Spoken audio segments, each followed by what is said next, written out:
He blesses the boys as they stand in line. The smell of gun grease and Late at night on March 18, 1969, the U.S. put into action a secret bombing campaign that targeted eastern Cambodia in the midst of the 20-year-long Vietnam War. In this documentary, I will explain the U.S.'s reasons for bombing Cambodia, as well as the unimaginable effects on both the U.S. and Cambodia of this and the thousands of bombings that followed.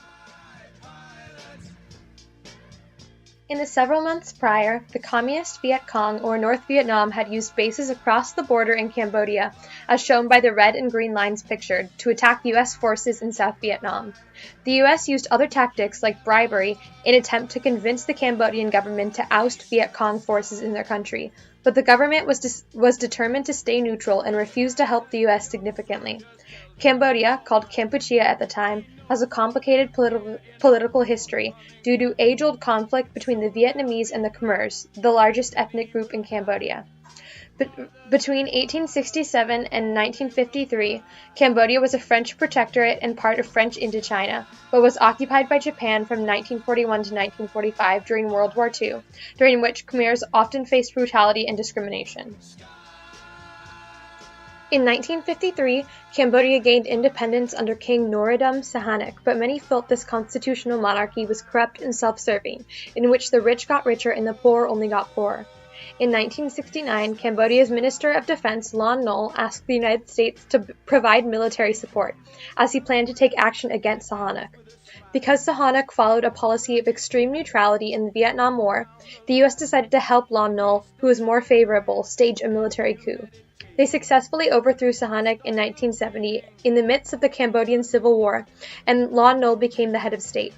This government was very weak, though, and because the U.S. had failed to properly support what they had helped set up for the country, there was little to prevent the government from being ousted. During his many years in the country, journalist Sidney Schanberg reported on the fragile and decaying state of the Cambodian government to the New York Times. Recently, phone conversations between President Nixon, National Security Advisor Henry Kissinger, and other prominent government officials were released, revealing a discussion between Nixon and Kissinger about the progress of U.S. missions to gain intelligence from the Cambodian government. The eventual purpose of these was to convince the Cambodian government to oust North Vietnamese troops from their bases themselves. They explained that using bribery hadn't worked and that the Cambodian government was not inclined to help, so they felt having the U.S. bomb these bases themselves was the only way to oust North Vietnam. Nixon said that he wanted immediate action, and the bombing commenced the next day. The sites of these bombings are shown on this map, and over 100,000 sites were bombed.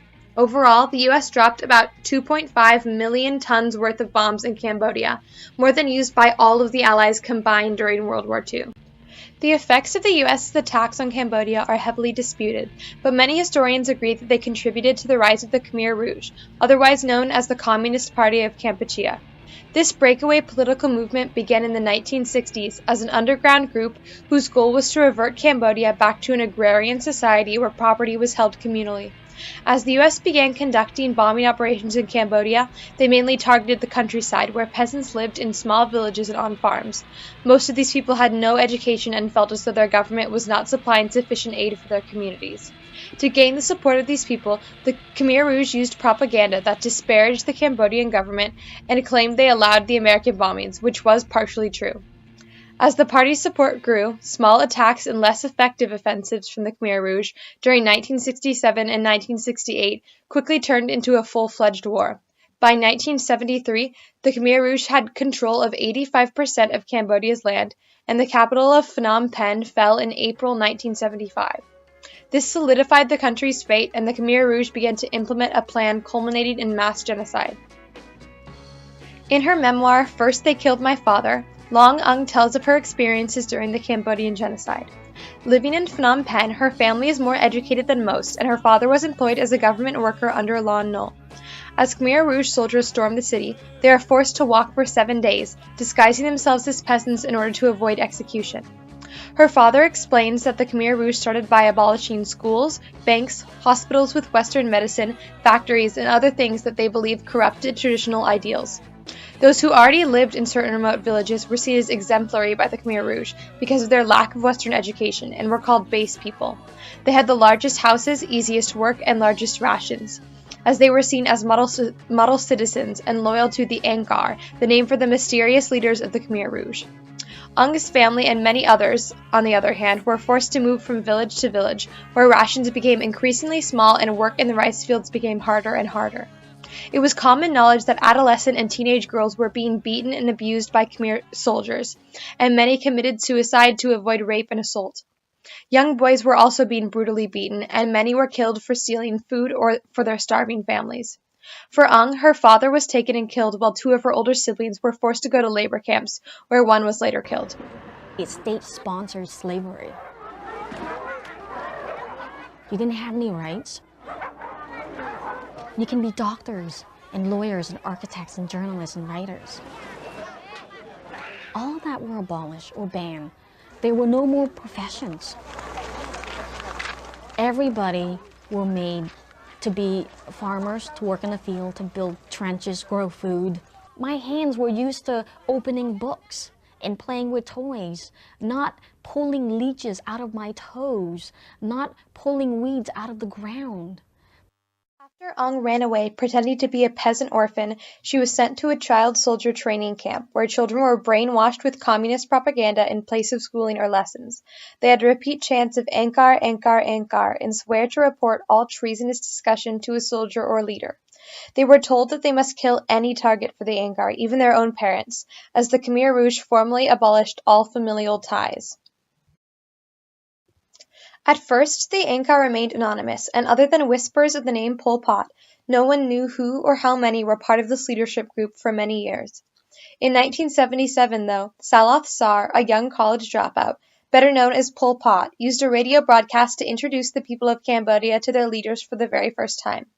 Also called Brother Number One, Pol Pot is now seen as the all-out leader of the Khmer Rouge in most Western countries, but many other people also led the country during these horrific years. Brother Number Two, Nuon Chea, was Pol Pot's second in command, dictating much of the country's economic systems, including the introduction of isolationism and the outlawing of money. While many slowly starved to death while working in the fields, others were taken to prisons like Tuol Sleng or S21. Located in a former Phnom Penh high school, this was known as a place where no prisoners were left alive. This was in no way an exaggeration, as the purpose of the prison was to torture former Khmer Rouge officials into confessing their disloyalty before brutally executing them.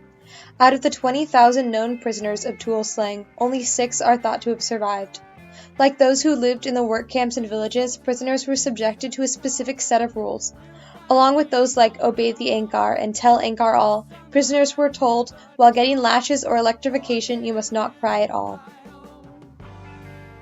The bombing also had huge effects on the American political climate. The bombings were performed extremely covertly, with only a few members of Congress having any knowledge of the proceedings. Even the pilots of the attacking planes were often unaware that their ammunition was targeting Cambodia, as they received last-minute directions to fly to new coordinates but had no idea they were crossing the border. Though National Security Advisor Henry Kissinger and President Nixon worked tirelessly to keep these missions secret, on May 9, 1969, the New York Times ran an article by William M. Beecher called Raids in Cambodia by U.S. Unprotested. In this, he documented the actions that the U.S. had committed in Cambodia, citing an anonymous government source as his informant. Kissinger was outraged, telling Nixon, "We must do something, we must crush these people, we must destroy them."